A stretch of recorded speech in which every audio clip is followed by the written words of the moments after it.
1. Abraham no, Génesis. Génesis capítulo 15, versículo 1. ¿Qué dice? Si quiere leer. Después de estas cosas vino la palabra de Jehová a Abraham en visión diciendo: No temas, Abraham, yo soy tu escudo y tu galardón será sobremanera grande. Amén. Dice, vino palabra de Jehová o del Señor a Abraham en visión. No temas. Amén. Amén. Entonces, ¿qué hizo este hombre después de que vio la visión? Pues creyó, sí, porque Dios le había dado un mensaje, una visión, unas palabras a este hombre, y este hombre creyó, ¿sí? Dejó todo lo que tenía y fue hacia una tierra que Dios le dijo que fuera, y le prometió. En el versículo 18 hizo un pacto con Abraham. Dijo: a tu descendencia daré esta tierra, desde el río de Egipto hasta el río grande, el río Éufrates. Amén. Entonces vino una visión, vinieron unas promesas de parte de Dios, pero vino también una actitud de parte de Abraham, y fue que creyó. Y hasta el día de hoy se habla de la fe de Abraham. Amén, porque creyó y le fue contado por justicia. Entonces, cuando Dios nos da una visión, pues tenemos que creer. Amén. Como he escuchado ya y he leído personas que dicen: cuando Dios da una visión, Él da la provisión. Entonces, es cuestión de no preocuparnos. Dios traerá a las personas indicadas. E incluso, si alguno de nosotros no fuésemos la persona indicada, pues Dios nos moverá para otro sitio, y Él traerá las personas que sean las indicadas, y me incluyo ahí. Me incluyo, porque en el trabajo y el propósito de Dios nadie es indispensable. Él puede hacer hablar hasta un burro, dice la Biblia, que hizo hablar en algún momento. Si nosotros no queremos hablar, si nosotros no queremos invitar, si nosotros no queremos hacer el trabajo, pues Dios tendrá que usar a otro. Dios usará al que haya que usar. Amén. Entonces, lo que debemos es creer. Hubo otra persona que le fue dada también una visión. Está en Primera de Samuel, capítulo 3. Primera de Samuel, capítulo 3. Versículo 15. Y este fue un profeta de Dios que fue dedicado por su madre. Fue una promesa cumplida a su madre, una madre que lo prometió entregárselo al servicio del Señor. Y entonces este joven, ya después de que había cumplido la edad, la mamá lo llevó al templo conforme lo había prometido a Dios, porque ella era estéril. Y resulta que se humilló a Dios y le dio, y Dios dice que se acordó de ella e hizo misericordia y le dio un hijo, y ella se lo dedicó a Dios. Y este era Samuel. Y en el versículo 15 dice: y Samuel estuvo acostado hasta la mañana, y abrió las puertas de la casa de Jehová, y Samuel temía descubrir la visión a Elí. Amén. Resulta que en ese tiempo la palabra de Dios escaseaba, dice. En ese tiempo ya Dios, había pasado muchas cosas con Israel, muchas desobediencias y muchas falencias en el pueblo de Israel, y ya Dios no quería casi ni comunicarse con el pueblo, porque lo hacía a través de los profetas. Y dice en el versículo 1 que en aquellos días la palabra del Señor escaseaba y no había visión con frecuencia. Y entonces empieza Dios a hacerle un llamado a Samuel, es hacerle un llamamiento. Y al principio Samuel como que lo confundió, porque cuando Dios empieza a tratar con uno no, en un principio no sabe cómo interpretarlo. Cuando Dios empieza a mostrarle señales y a personas que le hablen, uno no sabe cómo interpretarlo. Y eso le pasó a Samuel. Resulta que a Samuel lo llamó el Señor, y él pensó que lo estaba llamando era Elí, que era el sacerdote. Y entonces decía: heme aquí estoy. Entonces volvió otra vez y le dijo: lo llamó el Señor a Samuel, y él se paró ahí mismo y fue donde Elí: heme aquí estoy, me has llamado. Porque acudió al llamado, y ya sucedió 3 veces, y entonces el profeta entendió que Dios lo estaba llamando. Amén. Dios le estaba haciendo un llamado a este joven y le estaba dando, pues con un llamado viene un propósito, y con ese propósito viene una visión. Amén. Dios llama, da propósito y pone una visión. Y entonces Elí le dijo a Samuel: bueno, cuando te vuelva a llamar el Señor, dile: habla, que tu siervo oye. Entonces ahí empieza Dios a soltarle lo que iba a hacer. Amén. Y resulta que eso no era muy agradable para Elí. Lo que iba a suceder no era muy agradable para Elí, porque tenía que ver con los hijos de Elí. Entonces esa visión, ese llamado, ese propósito vino con un temor. Amén. Y así nos puede suceder a nosotros. Recibimos un llamado, Dios nos pone propósito, y entonces cuando vamos ya a ejecutar la visión de Dios, viene el temor, y es normal. Samuel lo vivió. Samuel vivió en ese momento el temor de tener la gran responsabilidad de transmitir un mensaje. Amén. Porque no siempre el mensaje de Dios es agradable para muchos. Amén. Porque pero cuando viene el mensaje del Evangelio, el mensaje del reino, viene a hacer cambios, y a nadie le gustan los cambios. Los cambios no vienen fáciles, los cambios no le gustan mucho a las personas, sobre todo cuando uno está en una zona de confort, cuando uno está, cuando dice: no, pues yo estoy bien, a mí nada me aqueja, ¿qué me va a venir usted a cambiar a mí? Este o esta se enloqueció. Y resulta que los cambios y eso, por eso viene una gran responsabilidad, viene un gran temor sobre las personas que nos dedicamos a esto. Pero mi invitación es que no temamos, porque Dios no dejará que esa visión desfallezca, y no dejará de darnos los medios y los recursos por lo cual se cumpla ese propósito. Amén. Y eso fue lo que pasó con Samuel. Samuel, aunque temió, él hizo lo que Dios le dijo, y era hablarle ese mensaje al mismo sacerdote, al mismo Elí. Amén. Entonces vienen responsabilidades, vienen temores, vienen desafíos. Yo veo que este año Dios trae grandes cosas para nuestra vida, grandes, y no temamos.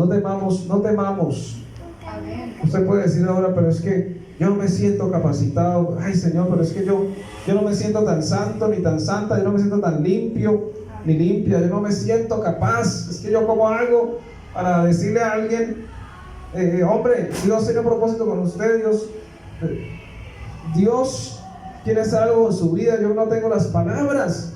Yo le invito que no se preocupe usted por esas cosas. Amén. Cuando Él envió a los discípulos, Él les dijo: no se preocupen de lo que vayan a hablar, porque el Espíritu les va a dar de lo que hablen. Amén. El Espíritu les va a dar palabra en ese preciso momento. Por eso yo insto que si usted y yo tenemos oportunidad de comunicarle a alguien el mensaje del Evangelio, el mensaje del reino a otra persona, hagámoslo. Y a veces es muy fácil, a veces estamos haciendo una fila, o a veces estamos haciendo alguna reunión de algún tipo laboral, o si vemos a alguien en alguna situación vulnerable, podemos llegar en ese momento y darle una palabra, que a veces Dios nos dice: dígale, háblele, dile que yo existo, dile que yo estoy. Nosotros somos los voceros de Cristo, somos los voceros de Dios. Él no va a enviar a los ángeles, Él nos ha llamado y nos ha enviado a nosotros. Amén. Entonces, mi invitación hoy es que así tengamos temor, sintamos el peso de la responsabilidad que tenemos, porque solamente hasta que nosotros empezamos a trabajar en esto es que vemos el peso de responsabilidad que tenemos para con las demás personas. Amén. Y yo se los digo porque he vivido la experiencia y hoy yo no sabía la trascendencia que tiene uno en esto, en el reino. Amén. Por eso lo que hagamos, hagámoslo bien, hagámoslo como para el Señor, con amor. Gloria a Dios, amén. Sí. Amén. Con el tiempo uno se da cuenta, uno dice, pero, ¿verdad? Las cosas que uno dice con la boca, lo que uno manifiesta, no viene vacío, no vuelve vacío. Ni a las personas, y los actos mucho menos. Y a las personas que uno en algún momento le habló, eso trae su fruto. Y nosotros somos responsables de esas personas, somos responsables de esas almas. Y yo mismo he tenido que analizar y hablar con personas que digamos que en la anterior etapa del servicio o de una temporada de formación, uno ve que en cierta forma lo que uno les haya dicho o haya hecho les ha influenciado para bien o para mal. Y a veces tenemos que saber tener la sabiduría para ir y hablarles a esas personas y decirles, mire, Dios sigue teniendo un propósito con usted y conmigo. ¿Cuál es la cuestión? Que nosotros tenemos un llamado, una visión, pero lo que debemos empezar a cambiar en la mente de las personas es que en su vida no depende de nosotros como líderes o como personas de Dios, ni de ningún pastor, ni de ningún líder. Las personas, deben aprender a honrar, deben aprender a ser humildes y todo esto, y honrar a las autoridades, a sus líderes, pero no convertirlo a nuestra persona como en dioses. Amén. Uno de los grandes daños que se ha hecho de muchas denominaciones legalistas es eso, que se ha hecho del hombre algo supremamente importante, y por eso muchos, después de un problema que tenga esa persona, muchos también desfallecen. Amén. Por eso muchas veces tenemos que nosotros saber actuar y saber obrar. Sí, amén. Y parte de eso es de lo que estamos haciendo aquí. Por eso la visión que este año tenemos es sentar un precedente. amén. Sentar un precedente para las generaciones que vienen, porque tenemos ya generaciones en nuestro seno y están creciendo, nos están viendo lo que somos y lo que hacemos. Y hasta que venga el Señor tenemos que tener visión, hasta que venga el Señor. Pues si el Señor no viene este año, pues tenemos que ir trabajando y proyectando. Estamos haciendo las cosas para el Señor. Amén. Pero puede que venga mañana, como puede que venga en diciembre, como puede que venga en 10 años. Eso no lo sabemos, porque para Dios un día son 1000 años y 1000 años son como un día. Amén. Entonces, para terminar, les voy a también comentar acerca de otro hombre que tuvo una visión y tuvo los dones de Dios, y fue José. José, en el capítulo 37. José en el capítulo 37, versículo 5. Amén. Y yo creo que usted se ha leído ya la historia de José, pero vamos a recordarle. Dice: soñó José un sueño y lo contó a sus hermanos, y ellos llegaron a aborrecerle más todavía. Amén. Resulta que cuando usted y yo tenemos un sueño, una visión en Dios, vienen personas no solo a burlarse, sino a menospreciarlo y a aborrecerlo a uno. Y decir: uy, pero ve, ¿y quién se ha creído? José era el menor de sus hermanos y por lo tanto era menospreciado por ser el menor, y porque, como se dice vulgarmente, era el mimado del papá. El papá lo quería, mejor dicho, era la adoración. Y entonces encima de eso le tenían envidia, y encima de eso Dios le dio a él un llamado y le dio una visión, le dio un propósito, le dio una visión, y lo puso en posición de gobierno por encima de sus hermanos. Entonces eso trajo para él una gran afrenta. Entonces puede que para nosotros también eso pueda suceder. Puede que resulte personas diciendo: uy, pero usted quién se ha creído, usted quién se cree que es, usted es esto, aquello. Pero déjeme decirle en estos momentos de que a pesar de que José fue vendido como esclavo, a pesar de que lo echaron a una cisterna y luego lo sacaron de allí y lo vendieron como esclavo y le quitaron la túnica que le había hecho, le había dado su padre, la cobertura de Dios nunca se apartó de él. Amén. A pesar de que le quitaron su vestidura, le quitaron esa vestidura, esa túnica que simboliza una serie de cosas en el término espiritual, él fue despojado, fue echado en una cisterna y fue vendido como esclavo. Pero la cobertura de Dios estuvo con él.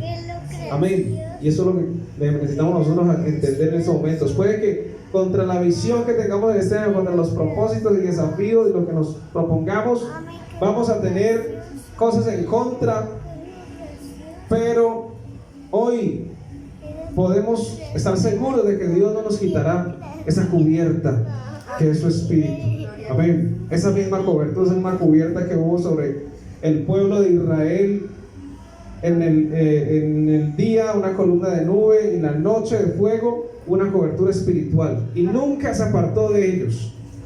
Y ellos hicieron muchas cosas y se desviaron, pero la cobertura de Dios siempre estuvo allí. José no se desvió, José fue fiel siempre, y la cobertura de Dios estuvo con él siempre. Por eso nosotros debemos confiar que este año de la visión 2020, la visión perfecta, una visión de Dios, vamos a tener una cobertura espiritual, vamos a tener una fuerte cobertura de Dios en todo lo que hagamos. Por eso visionemos, anhelemos. Mi anhelo es poder transmitirle esto a muchas personas a través de las redes sociales, del internet, a través de todos estos medios, y de persona a persona, y que ustedes que hacen parte de esta visión también ayudemos a llevar este mensaje, a ir a las casas de paz, a hacer casas de paz, a hacer semilleros allí donde nosotros sembremos en las personas la visión de Dios, porque esta es una visión que viene de parte de Dios, es de dar vida a las naciones. Amén. Esto es algo glorioso cuando llegamos a comprenderlo. Por eso les insto a que no temamos. Donde usted vea la oportunidad, si hay una persona que usted conoce y necesita de Dios, háblele y háganoslo saber. Nosotros vamos y hacemos un acompañamiento. No estamos solos. Amén. No vamos a estar solos. Tenemos también una cobertura espiritual por parte de nuestro apóstol. Y personas que están en todo el mundo, en varias naciones está la misión. Entonces estamos en el propósito, estamos en esta misión. Yo les animo que a pesar de las circunstancias que se vengan y se presenten, tenemos que seguir firmes. Amén. Y vamos a trascender en el nombre del Señor Jesús. Vamos a estar en pie y darle gracias a Dios por su palabra.